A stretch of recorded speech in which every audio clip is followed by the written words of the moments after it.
Fala galera, tudo bem com vocês? Professor Stegman.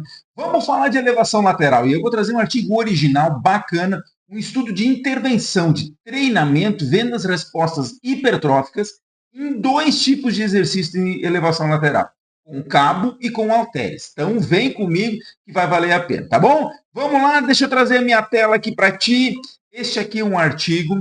Esta revista aqui, eu estava procurando sobre ela tem vários artigos publicados, principalmente desse pesquisador aqui, o Brett Schoenfeld, e elas são artigos que não são ainda como uma revista oficial, não é uma revista oficial, é uma revista meio que universitária, é uma revista que traz estudos experimentais ainda, novos, né, alguns estudos piloto. Então, não é uma revista de alto impacto, né, até porque ela não tem impacto ainda, mas ela traz um material muito bom e que certamente vai virar artigo nas principais revistas que vem aí. Tá bom? Então a ideia é essa, comparar os halteres com o cabo na elevação lateral nas respostas hipertróficas. Vamos lá. Olha só, né, gente? A importância do treinamento de força, a gente sabe que ele é responsável, uma das estratégias para se aumentar a hipertrofia muscular. E quando a gente fala no deltoide, no nosso músculo do ombro, né? É um músculo muito importante, inclusive é o nosso maior músculo da região superior. Deixa eu te dizer isso aí, ó, gurizada. Gurizada que diz que o deltoide é músculo pequeno, o maior volume de músculo no nosso membro, na nossa parte superior do nosso corpo, vem do deltoide. E só para tu saber, o segundo lugar é o tríceps braquial. Então, assim, ele é um músculo que, por conta das suas alavancas, ele é um músculo que utiliza poucas cargas no seu exercício, mas em termos de volume ele é muito grande. E aí a gente tem que entender como é que os diferentes exercícios vão impactar neste grupo muscular, ok? Vamos lá então. Então, comparar os efeitos halteres e cabos da hipertrofia do deltoide lateral. E aqui é importante que a gente diga que a gente está avaliando especificamente o deltoide lateral. A gente sabe que o nosso ombro, como um todo, ele tem três porções bem marcadas, né? Com origens distintas, né? A parte anterior com origem mais clavicular, a parte medial mais a parte da espinha da escápula e a parte posterior indo para a parte mais posterior e inferior da nossa escápula. E aí a parte anterior ela é muito dedicada aos movimentos de puxar o braço para frente, flexão, adução horizontal, e a parte posterior bem responsável por puxar nosso braço para trás, né? Como os movimentos de abdução horizontal, os de hiperextensão, por aí vai. E o nosso deltoide médio, ele vai participar um pouco de cada movimento para frente e para trás, mas quando a gente faz os movimentos de abdução lateral, bem para o lado, o deltoide lateral é o principal grupo, o músculo envolvido. Junto com o supraespinhal, né, o supraespinhoso, faz o movimento principal, né, é o agonista do movimento de elevação lateral, ok? Então, entendido isso, a gente vai estar fazendo foco neste grupo muscular aqui. É esse músculo que foi avaliado, e ele foi avaliado, já vou te dizer, em duas porções. Então, foram 24 participantes, homens e mulheres. No mínimo, tinha que ter 3 anos de treinamento. Então, é uma galera treinada em força, efetivamente. O estudo foi de apenas 8 semanas, com 2 sessões semanais para esses grupos musculares, 5 séries em um dia e outras 5 séries em outro dia, né? E aí é interessante, um lado do corpo que foi sorteado fez a elevação lateral com halteres e um lado do corpo fez a elevação lateral com a estrutura de cabo, que eu já vou te mostrar como funcionou. Todas as séries sempre foram feitas até a falha concêntrica, né? Usando 30 segundos de intervalo de um lado para outro e mais de 90 segundos de uma série para outra, né? Porque tinha que fazer unilateral, né? E aí se fazia um, depois fazia outro e aí se descansava mais tempo. Ritmo de 1 e 1, e eu acho que era isso, tá? Em termos de avaliação, então um braço de cada lado, né? E foi medida a espessura muscular proximal, uma região mais próxima da parte superior e uma parte mais distal. Então, 2 pontos específicos foram medidos. E no artigo, se você quiser, vou botar a descrição do artigo aqui, você pode conferir direitinho as medidas onde foram feitas, ok? Aí vem uma coisa importante, a gente tem que resgatar aqui alguns conceitos de biomecânica, né? Lembrando que o torque, né, que é a força rotacional, é o produto da força expressa em newtons, ou a gente pode pegar essa carga e transformar em newtons, vezes a distância. Então, num exemplo clássico de uma alavanca, né, a gente tem ali um objeto, uma chave, que precisa fazer força para rotacionar, né? Se eu quiser apertar esse parafuso aqui, eu vou fazer força para rotacionar ele aqui. E a força necessária ela é proporcional a essa distância, né? Então, se eu tiver uma distância de 1 metro entre a minha aplicação da força e o eixo, e eu aplicar 20 newtons de força, eu tenho 20 vezes 1, eu tenho 20 newtons metros de força. Agora, se eu conseguir pegar mais longe, se essa chave for mais longa, e eu conseguir ter uma distância de 2 metros, eu vou poder, para fazer os mesmos 20 newtons metros, ao invés de eu aplicar 20 newtons de força, eu aplico só 10. Por quê? Porque 10 vezes 2 dá o mesmo resultado final de 20 newtons metros de torque. Então, a distância ela é diretamente proporcional à força. A força é diretamente proporcional à distância que você precisa aplicar. Então, quando a gente, aqui essas imagens são do próprio artigo, né?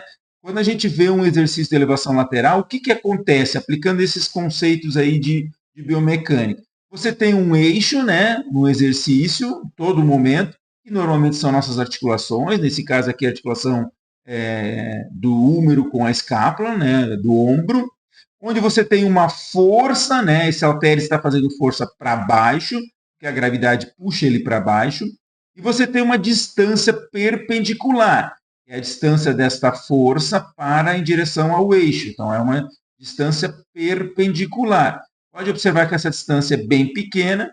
Então, se eu tenho aqui 2 quilos, que vamos botar lá 20 newtons de carga, tenho 2 quilos, 20 newtons vezes 10 centímetros, né? Eu tenho uma força rotacional pequena. Por isso, esse exercício aqui na fase inicial é um exercício fácil de fazer. Você não sente o peso pesado. Está entendendo que a gente fala que a carga vai ficando mais pesada?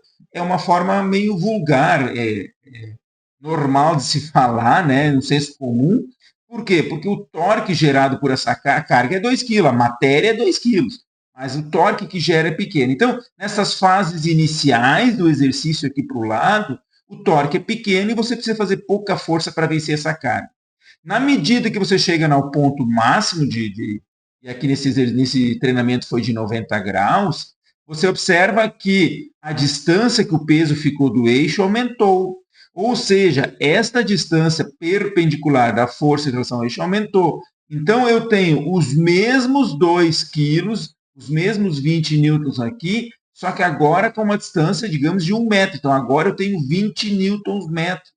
Antes eu tinha apenas 2 newtons metros, que era só 10 centímetros, sacou? Então, na medida que eu vou ampliando o movimento aqui, vou abduzindo o meu ombro, esta carga vai criando um efeito rotacional maior e ela se torna, entre aspas, mais pesada, ok? Então, esse é o elevação lateral com o halteres. Quando a gente vai para a elevação lateral com o cabo, presta atenção, as coisas mudam. O eixo é o mesmo, só que aqui a carga, não sei se dá para ver bem o desenho do cabo aqui, os autores tentaram botar sempre esse aparelho na altura da mão, às vezes ficava um pouco mais baixo, mais alto, devido à regulagem, eles falam sobre isso. Observe que a carga agora não está sendo puxada para baixo, a força não está sendo feita para baixo, está sendo feita para o lado, em direção ao equipamento, né? Ou seja, a distância perpendicular agora, inicial, ela é maior, porque você tem o eixo aqui, você tem a força aqui, você mede essa distância perpendicular aqui, você vai ter uma distância maior. Ou seja, o exercício é mais difícil na fase inicial. Então, se eu tenho 2 quilos aqui, 20 newtons de carga, vezes aqui quase 80 centímetros, 1 metro, eu vou ter os mesmos 20 newtons. Então, assim, a fase difícil é aqui no começo, e nesse exercício aqui, a fase difícil é no final. E quando você vai para o final desse exercício, observe que o cabo está aqui nesta direção e a distância perpendicular está aqui, do eixo até a direção da força. Observe que o final do movimento ainda existe uma distância maior do que o início desse movimento aqui. Então, em tese, parece que esse exercício ele é mais difícil num todo comparado ao exercício de elevação lateral. Certamente, aqui é mais fácil no começo e aqui é mais difícil no começo. Aqui é mais difícil no fim e aqui é mais fácil no fim. um pouco mais fácil, ok? Desculpe aí, quiser passar essa parte aí de introdução à biomecânica aí, tudo bem, mas conteúdos importantes que você precisa entender para avançar no entendimento, ok? Então, temos exercícios diferentes e os estudos com eletromiografias, os estudos agudos com eletromiografia, já mostravam comportamentos diferentes de ativação muscular, né? Mostrando uma ativação maior no começo desse exercício aqui e maior no final desse exercício aqui. Então, a eletromiografia já comprovava, dava subsídio, a dizer, bem, o torque acontece isso e a eletromiografia confirma. Agora, a pergunta que a gente está querendo responder é o seguinte, a longo prazo isso faz alguma diferença? Esta é a grande pergunta. Então, vamos ver os resultados. Olha só, está inscrito no canal, né, gente? Eu sei que está inscrito, divulga esse material para os teus amigos que trabalham com treinamento forte, ajuda a divulgar para os teus conhecidos da área da educação física, galera da saúde, atividade física. Vem comigo que o canal aí está crescendo e a gente está feliz por estar trazendo informação de qualidade aí para vocês. Então, olha lá. Primeiro, quer dizer que o volume foi muito semelhante, né? A cada sessão eles faziam em torno de 65 repetições, né? De carga, então isso aí eu até não mencionei, mas as séries eram séries de 10, 12 repetições máximas, né, nessa faixa de repetições, sempre até a falha. Então, assim, conseguindo chegar em 65 e 67 de séries totais por sessão. Então, isso era feito num dia e no outro dia complementava também na semana. Bem, resultados. Cabo e dumbbell. Lembra que são os mesmos sujeitos que treinaram de um jeito de um lado e de um jeito do outro. Por isso que o N é exatamente igual, né? Nós tivemos o deltoide lateral distal e o deltoide lateral proximal, ok? Então, nós temos as medidas em milímetros aqui, né? Pré-21, pós-22, um aumento de 4,5%, 4,6% no cabo, na porção distal e na proximal de 3,3%, né? Os halteres de 21 para 22 aumentou 3,9, 18 para 19 aumentou 3,4. Estas diferenças apresentadas aqui, tanto no cabo como nos halteres, não indicaram significâncias estatisticamente significativas. Nem entre os grupos tiveram um comportamento semelhante. Aqui observem que está um pouquinho menor, aqui está um pouco maior. Essas diferenças não foram entre os grupos e nem entre as regiões. Esse 3,3 para esse 4,6 não mostrou valor significativo, nem esse 3,4 para 3,9 também não houve. Então, mostrando que os treinamentos com exercícios diferentes, mesmo que a avaliação de torque, mesmo que a avaliação de eletromiografia em estudos anteriores tenham indicado um comportamento diferente, a longo prazo, e aí a gente está falando apenas de 8 semanas, ele mostrou um resultado hipertrófico semelhante. Então, aumentos pequenos e moderados na hipertrofia, né? Possivelmente, né, por conta de nós termos pessoas já bem treinadas, né? Então, a gente sabe que a janela de adaptação é menor. Quanto mais treinado eu sou, menos efeito eu tenho. E quanto menos treinado eu sou, maior é o meu efeito. As melhoras, a hipertrofia foi de forma uniforme, proximal e distal. Então, o fato de nós ter uma carga mais pesada num momento do que outro não é o que determina a proximal e distal. O músculo como um todo, ele acaba tendo um comportamento. E aí depois eu quero te falar uma coisa bem importante no fim, fica até o final, que é essa parte mais importante do artigo que eu quero trazer para ti. Então, assim, ambas as opções são eficazes, você pode usar um ou outro, né? Aqui você está vendo o cara fazendo exercício com uma técnica um pouco diferente, diminui o torque, diminui a carga, mas enfim, se ele aumentar o peso dá na mesma, então tá de boa. Então, foram eficazes. Então, assim, gente, se os dois funcionam, deixa teu cliente escolher. Se não existe melhor, deixa achar o exercício que é mais confortável, o equipamento que você tem disponível, enfim, né, aquele que te traz mais conforto durante a realização. E outra coisa importante, que os estudos pré-futuros, a gente tem que pensar em estudos mais longos, né? Não tem que falar em 12 semanas, 24 semanas, né? E também com pessoas menos treinadas para ver se o resultado é semelhante. Ok? Mas o que eu quero te falar principalmente, e, gente, olha só, toma cuidado com essa ideia, né, de hipertrofia seletiva. Esse negócio de dizer que esse exercício hipertrofia mais o músculo assim, esse exercício mais... Nós temos poucas evidências. Isso aqui, olha, eu vou te dizer de boa, aqui no canal deve ser o segundo ou terceiro artigo que eu falo sobre hipertrofia em diferentes regiões. Nós temos poucos estudos na literatura que fizeram realmente uma avaliação ao longo do músculo. Observe esse aqui. Esse aqui fez em 2 regiões apenas, proximal e distal. Não fez outras regiões. A gente sabe que a hipertrofia ela não é semelhante no decorrer de todo o músculo. A gente sabe disso. Mas daí para dizer que existe exercícios, essa é uma fala que ainda não é comprovada pela ciência. Pode ser que o teu personal, teu treinador, tenha um método revolucionário e tenha descoberto uma coisa incrível, só que ele não documentou isso nos artigos científicos. E é para isso que serve a ciência. Fazer estudos controlados, documentar isso e divulgar para os seus pares, para os demais cientistas e pessoas que consomem esse conteúdo. Tá bom?